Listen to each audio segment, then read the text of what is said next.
Good morning. We begin each service by lighting our chalice. Our chalice is a light that symbolizes the light we want to be in the world. It symbolizes the truth that we all are seeking individually, and it symbolizes the warmth when we come together as a community. Today, our chalice is already lit and ready, so we will begin worship together. This morning, our minister, Oscar Sinclair, is away preaching in another church, so we will be joined for the sermon by Kevin Abresk, who I'll introduce closer to his sermon. Whether this is your first time here or your 500th time here, whether you are watching here in the same room as I am, on the live stream this morning in your PJs, or watching this at some point in the future, you are welcome here. And no matter what your identity or who you are welcome here. I invite you to stand in body or spirit to join in hymn number 1007, There is a River Flowing in My Soul.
Good morning.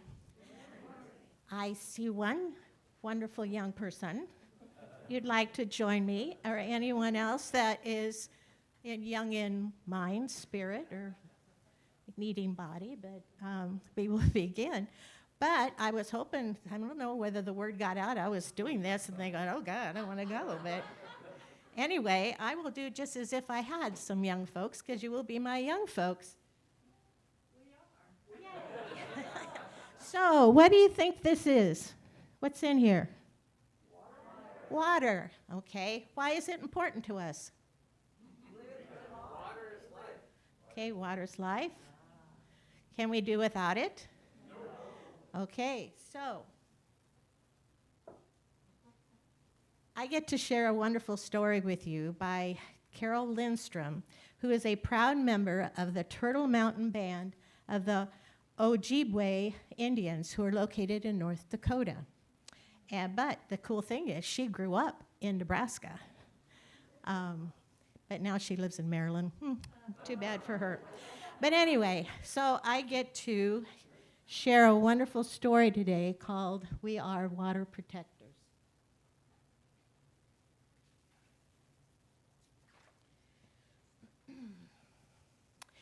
Water is the first medicine, Nokomis told me. We came from water. It nourishes inside our mother's body as it nourishes us here on Mother Earth. Water is sacred, she said. We stand with our songs and our drums. We are still here. The river's rhythm runs through my veins, runs through my people's veins. My people talk of the black snake that will destroy the land, spoil the water, poison plants and animals, wreck everything in its path. When my people first spoke of the black snake, they foretold that it wouldn't come for many, many years. Now the black snake is here. Its venom burns the land, courses through the water, making it unfit to drink. Take courage. I must keep the black snake away from my village's water. I must rally my people together to stand for the water, to stand for the land, to stand for one against the black snake. We stand with our songs and our drums. We are still here. It will not be easy. We fight for those who cannot fight for themselves. The winged ones, the crawling ones, the four-legged ones, the two-legged ones, the plants, trees, rivers, lakes, the earth. We are all related. Tears like a waterfall stream down, tracks down my face, tracks down my people's face. Water has its own spirit, Nokomis told me. I'm going to go ahead. Water is alive. Water remembers our ancestors who came before us, she said. We stand with our songs and our dreams. We are still here. We are stewards of the earth. Our spirits have not been broken. We are water protectors. We stand. The black snake is in for a fight of its life. Now, I would ask the kids, and I'll ask you, what is the black snake? Pipeline, exactly. And in honor of the Standing Rock Sioux tribe, who in April 2016 stood up to the black snake. It was an attempt to block the Dakota Access Pipeline. Carol lives in Maryland, so it wasn't possible for her to travel to lend a hand or in support. So that's why she used her voice to write this story and to honor the Standing Rock water protectors. Sadly, despite their protests, the pipeline moved forward with no assurances that the pipeline wouldn't lead and that their water sources would be safe from contamination. Unfortunately, there were leaks in the pipeline before construction was completed. But Carol's message is that this is not just a Native American issue. It is one for all of us to be water protectors. And that ends the story for today. So kiddos, I think there's classes to go back to if you go back, or I will let Amy proceed. Thank you so much to Karen for reading our story this morning, and thank you so much to Mary Kay Stillwell for having chosen that beautiful piece today. It is true that not all fights for justice are won, but it's a step by step towards justice each time. In body or in spirit, please rise and join me for hymn number 157, Step by Step.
Each week, we come together to share moments of both joy and sorrow that we have in our lives. We share these because we're part of a community, and a sorrow becomes a little more bearable when it's shared, and a joy becomes heightened when others join with us. I have the computer here with a little bit of lag so that I can monitor items in the live stream chat. So if you are watching via live stream, please feel free to join us with your joys and sorrows this morning. If you're here in the sanctuary, I'll start with sorrows. If you have someone that you have been thinking of in sorrow, please say their name or your name or type it into the chat so that we can lift up your concern as a community this morning. Linda and Kim. Janine.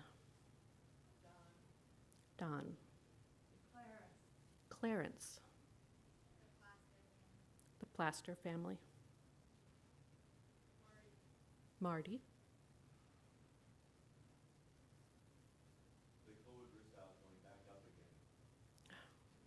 The COVID risk dial going up again. And thank you all for those who are here that have chosen to wear your mask this morning. We appreciate you taking that additional care for your community.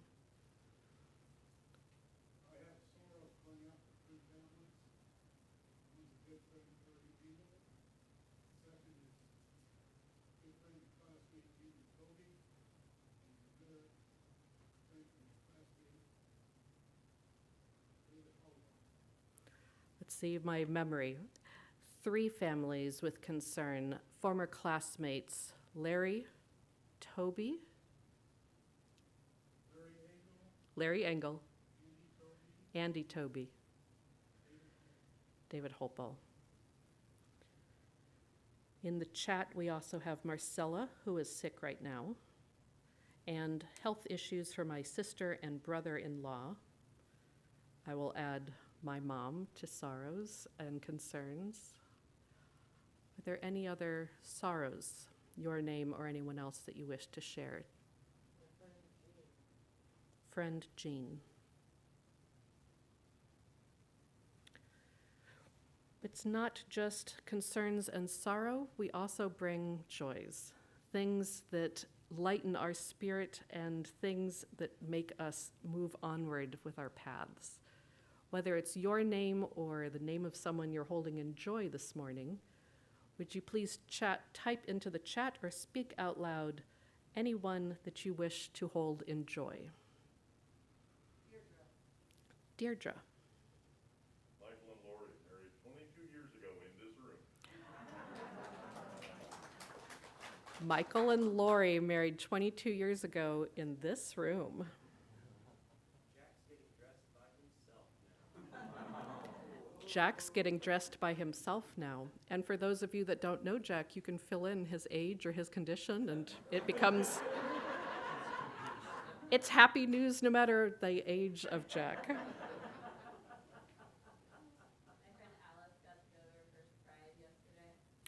Alice went to her first Pride yesterday.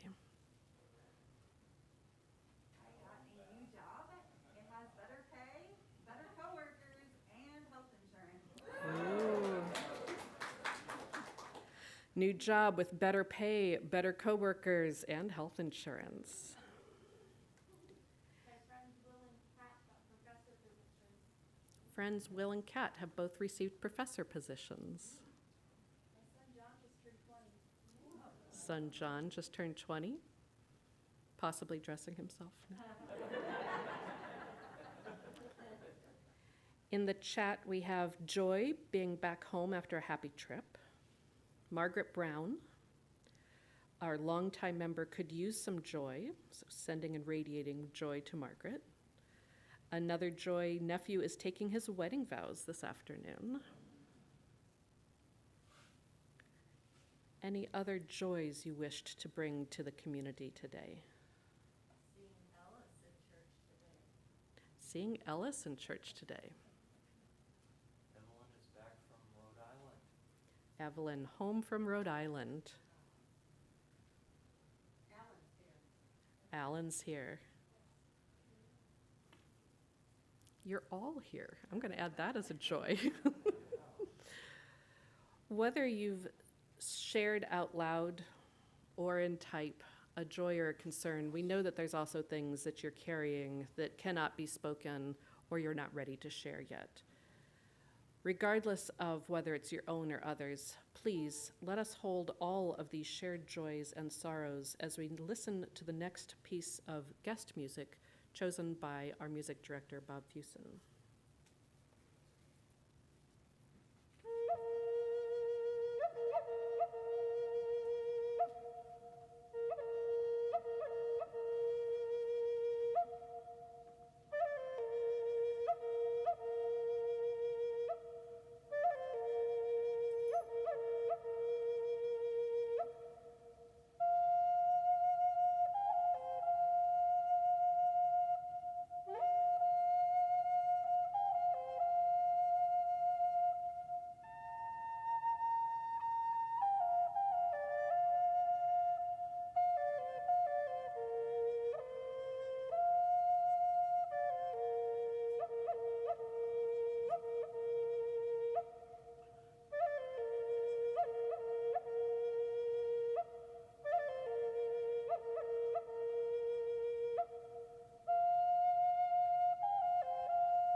This is the time in each service when we take up an offering to support this congregation and our work in the world.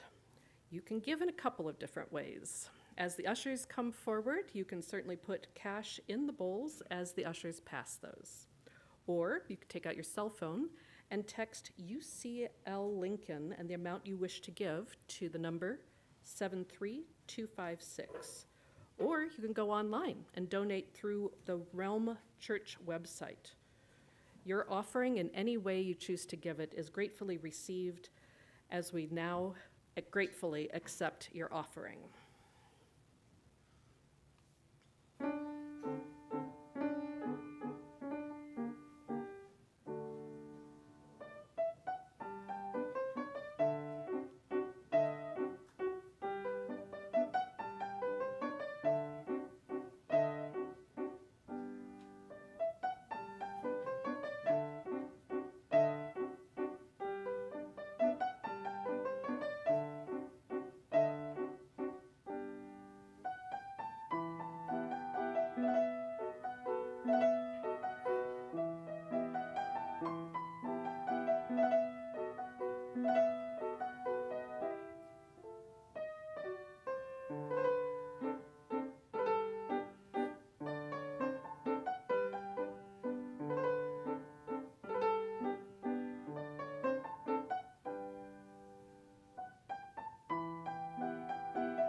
Our reading this morning is from Deborah White Plume, an activist who fought uranium mining companies, police brutality, oil pipeline projects throughout her life. She said, "We need to make decisions based on what's best for Mother Earth and the coming generations. That includes protecting our water. Water is under threat all over the world. Right now, there are many people who have no access to clean drinking water. I don't call myself a protester. No, I call myself first and foremost just a regular human being. I'm a mother, a grandmother, and a great-grandmother. I'm Lakota. I'm a woman. And water is the domain of the women in our nation. It's our privilege and our obligation to protect water. So if someone wants to label me, I guess it would be water protector." I'm pleased to introduce to you this morning a protector of the environment as well as truth and justice, Kevin Aberesk. He's an enrolled member of the Rosebud Sioux tribe. You may know him from his 18 years at the Lincoln Journal-Star as a newspaper reporter and editor. He spent the last 4 years with Indians.com, a news website where he covers Native issues for the Great Plains region. He serves on a number of local boards, the Indian Center, the Lincoln Human Rights Commission, Stand In for Nebraska, and Intertribal Spiritual Lodges, which is a local nonprofit empowering Native culture bearers. Kevin does all this while married with 5 children, and recently he's been making the news, not reporting it, with efforts to protect the sacred sites adjacent to Wilderness Park threatened by developers here in Lincoln. We're so lucky to have Kevin Aberesk with us here this morning.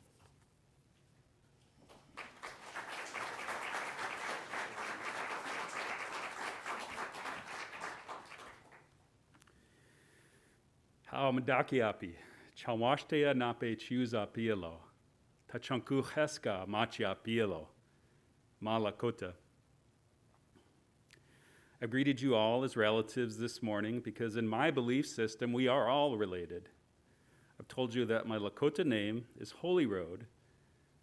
My non-Indian name, of course, is Kevin Aberesk, and I'm glad to be here with you this morning. I want to thank the Unitarian Church for inviting me, and especially Oscar for making this happen.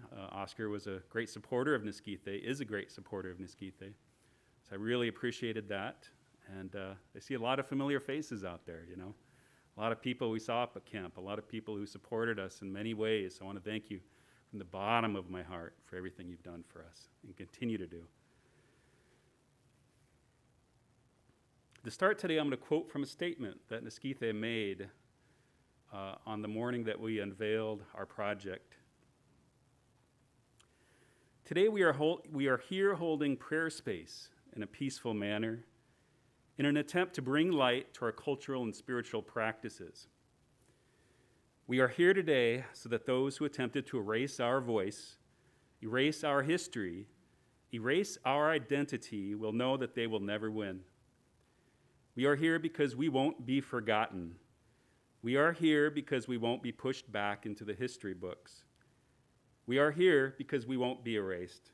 We will not accept the actions of the Manzito brothers, the Catholic Church, the City of Lincoln Planning Commission to decide the fate of sacred ceremonial land without any engagement of the Native community who worships there. And we will not silently accept the act of erasure and cultural genocide that occurred in the Lincoln City Council on April 25th, 2022. End quote. With those words, members of the local American Indian community and their allies unveiled a peaceful prayer camp made up of 7 teepees set up in a half-moon shape on land owned by the Catholic Diocese. We set up those teepees in the dead of night and in a matter of just a few hours in order to protest a mega development that would bring 575 homes, townhomes, and apartment units, as well as 30,000 square feet of retail space to a 75-acre plot of land near Southwest 1st Street and Pioneers Boulevard.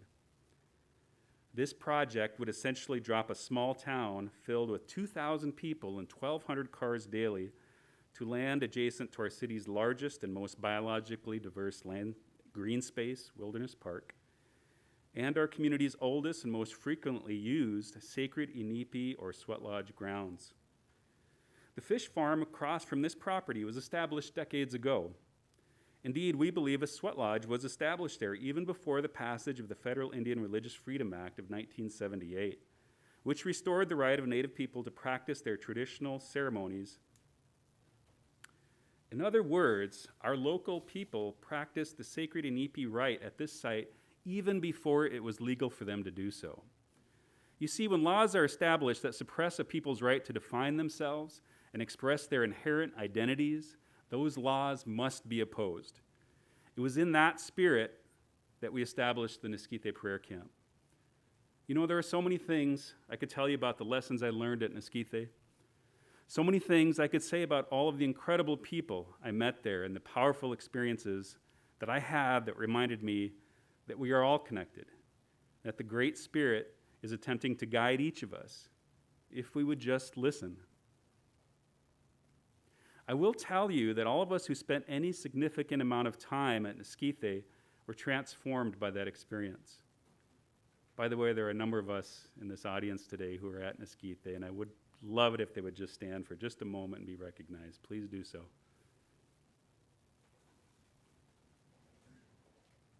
Thank you all. Thank you so much. Jody, come on. Taryn, come on. Thank you all so much for everything you did. Thank you. Some of us learned about the power of prayer. Some of us learned about the power of community and interconnectedness. While I certainly shared in those lessons, I would say that I also learned about the power of decolonization. You know, I really had no idea just how dependent I was on the luxuries of my modern colonized lifestyle and the relationships I had to our city leadership until I began trying to make decisions for a group of people that was trying to make a statement against the will of our city leaders and the alleged progress that they proclaimed this wilderness crossing would bring to our community. You know, C.S. Lewis once said, "We all want progress, but progress means getting nearer to the place you want to be. And if you have taken a wrong turn, then going forward does not get you any nearer. If you are on the wrong road, progress means doing an about turn and walking back to the right road. And in that case, the man who turns back soonest is the most progressive man." I think if you look at the present state of the world, it is pretty plain that humanity has been making some big mistakes. We are on the wrong road, and if that is so, we must go back. Going back is the quickest way on, unquote. I couldn't agree more with that statement. But knowing a thing and doing a thing are two different things. And it wasn't until I had spent a week in camp, fighting the cold and the constant deluge of rain and mud, that I began to realize how crippled my own heart and mind had become by my past 40 years of living embedded in modern American society. Every time we had to make pivotal decisions about the future of the camp, such as about whether to break camp or take our fight to the courts and try to secure some tangible accommodations for our sacred Inipi, one of my first considerations was always how these decisions would impact my standing in the community.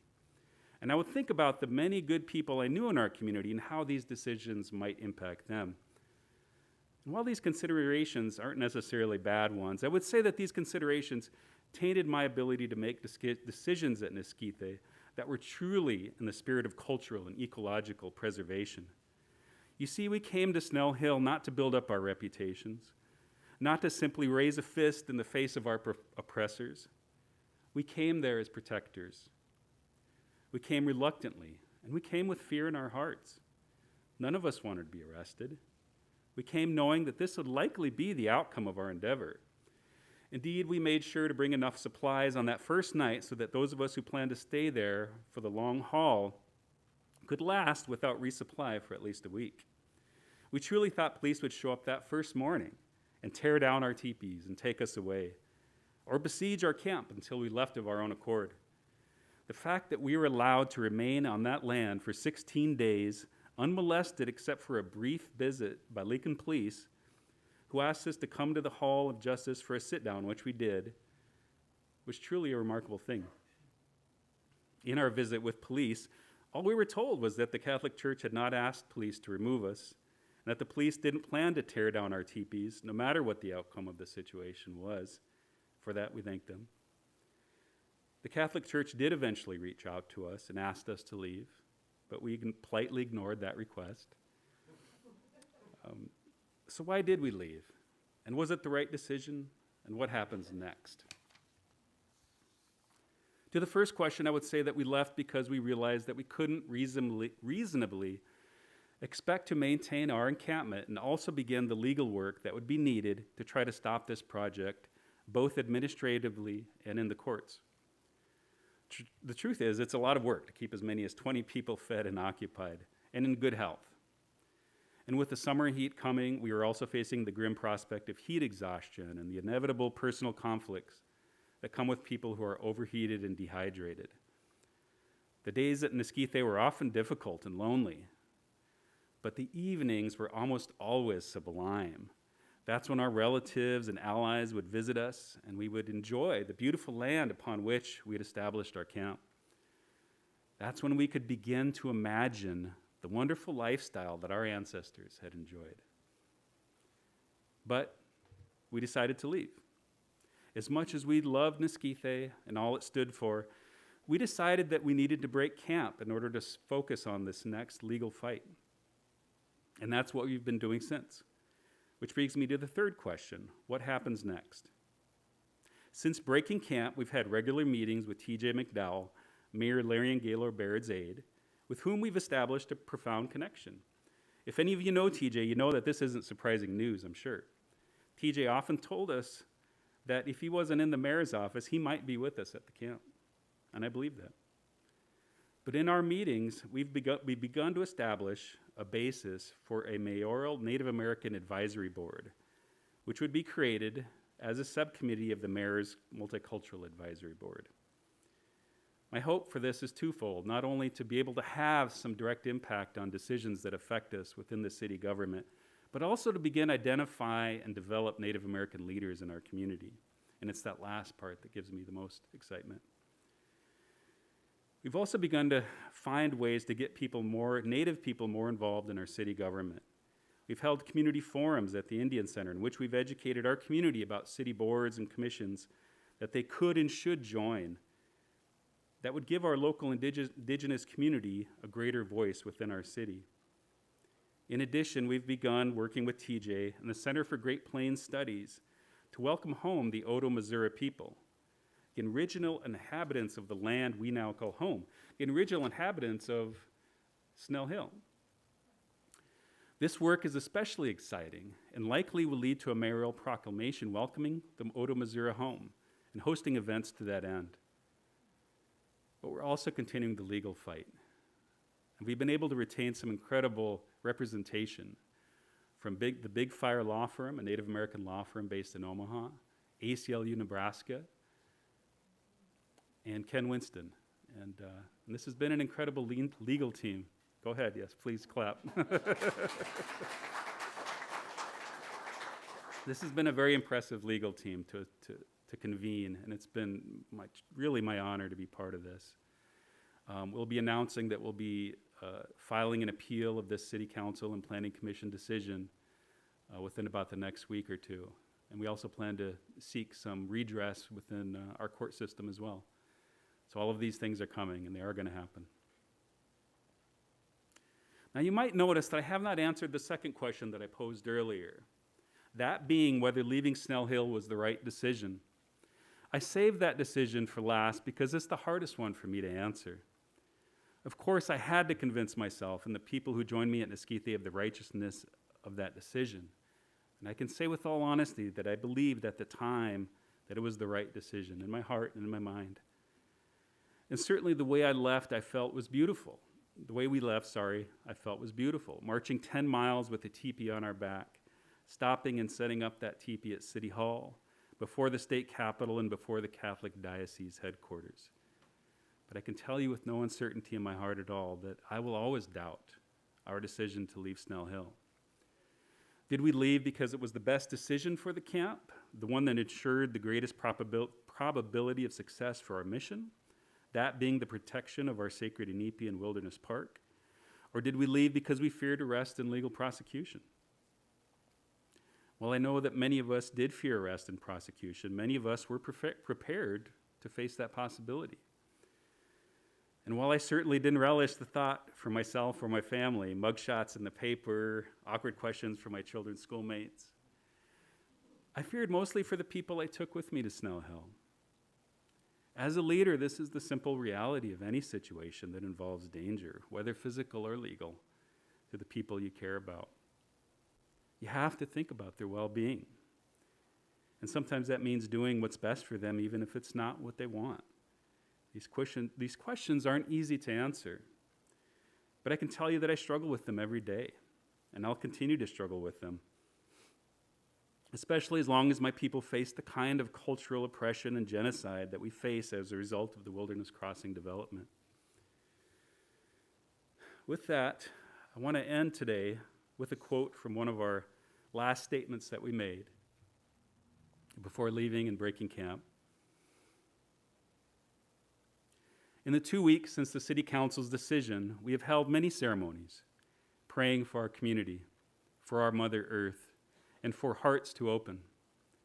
We engaged in near constant education as we shared who we are, how we pray, and why we rise. We shared our story with hundreds of visitors at camp and thousands more through social and news media.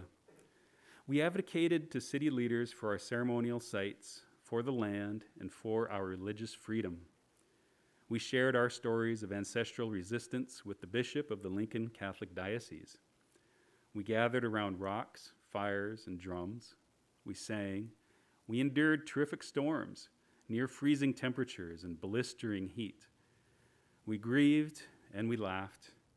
We were given a glimpse into a more connected way of living. We listened to each other's stories of heartache and rebirth and experienced profound moments of enduring kinship. In all things, we were Spirit-led. Thank you.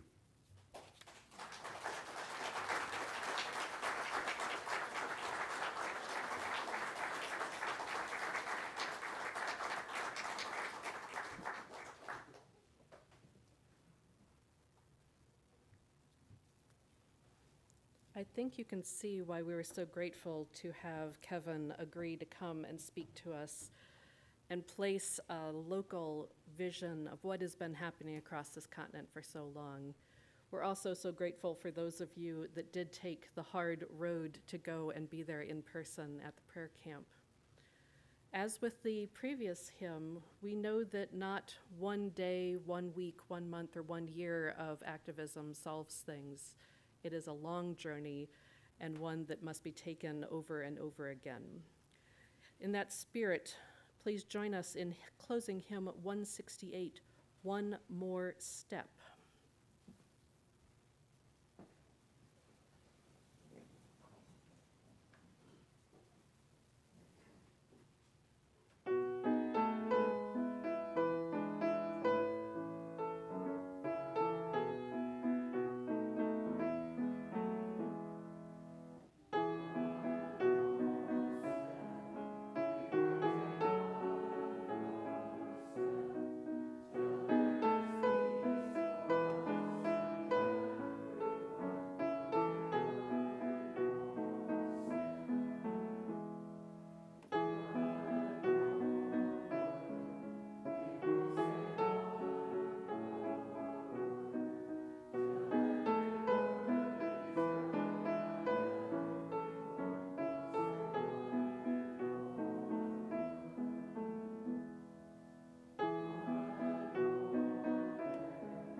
I have one announcement from our hardworking committee members, Judy Hart and Mary Kay Stillwell. Don't forget that after the service, there'll be the showing of a very short Nebraska public media piece called Return of the Pawnees. This short news clip is about the recent act of reconciliation where in 2007, Roger and Linda Welsh donated and returned their acreage along the Loop River back to the original rightful owners, the Pawnees. So that will be immediately after the service. Ooh, it won a Heartland Emmy last night, so.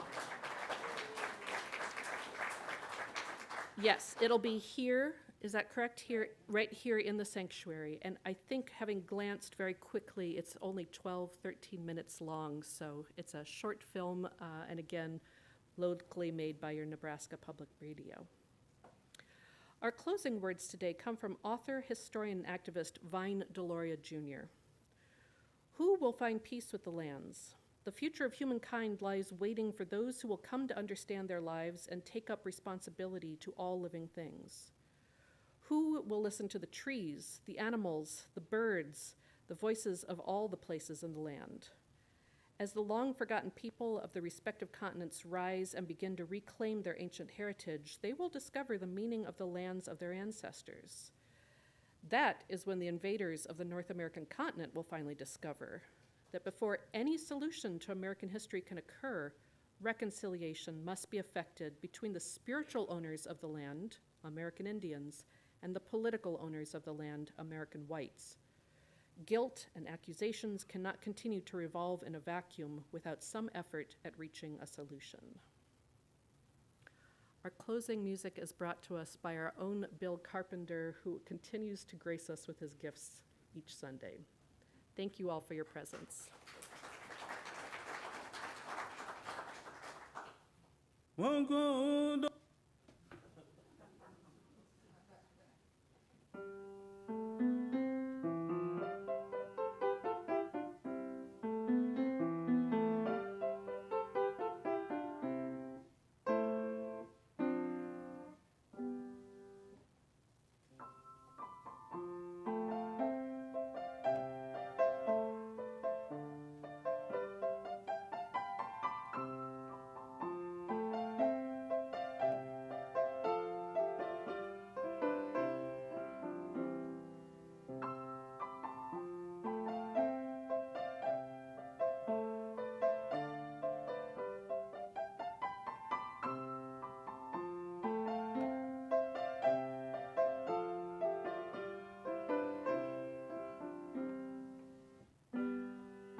Go in peace.